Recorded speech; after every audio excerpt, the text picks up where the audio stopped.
Assalamualaikum warahmatullahi wabarakatuh. Saya Marsha Setiasih dari kelas 7D absen 21. Di kesempatan kali ini, saya akan mempresentasikan mengenai masuknya kebudayaan Hindu-Buddha di Indonesia. Hubungan dagang antara India dan Cina awalnya dilakukan melalui jalur darat yang dikenal dengan jalur sutra. Jalur ini membentang dari Cina, melewati Asia Tengah sampai ke Eropa. Disebut jalur sutra karena komoditas barang yang diperdagangkan adalah kain sutra. Selain kain sutra, ada wewangian dan rempah-rempah yang menjadi komoditas yang sangat laris di Eropa. Sejak awal abad Masehi, jalur darat dialihkan ke jalur laut terdekat dari India ke Cina, yaitu melalui Selat Malaka, karena situasi jalur darat yang sudah tidak aman.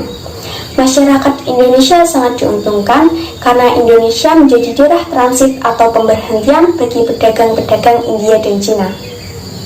Masyarakat Indonesia juga aktif dalam kegiatan perdagangan tersebut sehingga terjadi hubungan kontak antara keduanya. Hubungan antara kedua bangsa tersebut dapat menyebabkan pengaruh kebudayaan Hindu-Buddha di Indonesia semakin berkembang. Ada beberapa pendapat atau teori mengenai masuknya kebudayaan Hindu-Buddha di Indonesia. Yang pertama, ada teori Waisya. Teori ini dikemukakan oleh Nicholas Johannes Krom. Proses masuknya kebudayaan Hindu-Buddha di Indonesia dibawa oleh pedagang India dengan menyesuaikan angin musim untuk berdagang di Indonesia. Dalam waktu tertentu, mereka menetap sehingga memungkinkan terjadinya perkawinan dengan perempuan-perempuan pribumi. Melalui interaksi itulah mereka mengenalkan dan menyebarkan agama serta kebudayaan mereka. Yang kedua, ada teori Ksatria.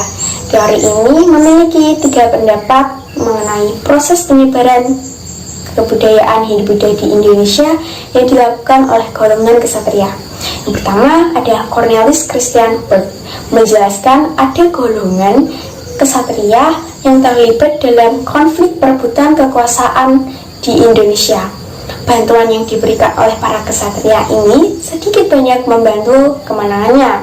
Sebagai hadiahnya, di antara mereka akan dinikahkan dengan salah satu putri dari kepala suku atau kelompok yang dibantunya. Yang kedua, ada Mokherjee juga menyatakan bahwa golongan ksatria yang membawa pengaruh kebudayaan Hindu-Buddha di Indonesia semakin berkembang. Selanjutnya, mereka membangun koloni-koloni yang berkembang menjadi sebuah kerajaan. Yang ketiga, ada Jan Lodewijk Mans mencoba menggabungkan proses terbentuknya kerajaan-kerajaan di Indonesia pada awal abad ke-5. Pada abad ke-5 ini, ada keluarga dari kerajaan India Selatan melarikan diri ke Indonesia sewaktu kerajaannya mengalami kehancuran. Nantinya mereka akan membangun kerajaan di Indonesia. Yang ketiga, ada teori Brahmana. Teori ini diungkapkan oleh Jacob Cornelis van Leur. Dia mengatakan bahwa kebudayaan Hindu-Buddha dibawa oleh golongan Brahmana.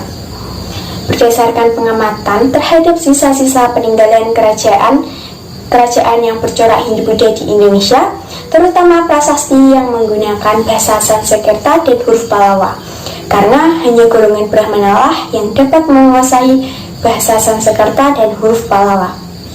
Yang keempat, ada teori arus balik. Teori ini diungkapkan oleh Frederick David Cambos. Pendapat ini menjelaskan peran aktif orang-orang Indonesia yang mengembangkan kebudayaan Hindu-Buddha di Indonesia. Teori ini menjelaskan bahwa banyak pemuda Indonesia yang belajar agama Hindu-Buddha ke India. Setelah mendapat ilmu banyak, mereka kembali untuk menyebarkannya.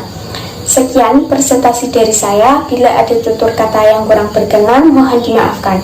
Wassalamualaikum warahmatullahi wabarakatuh.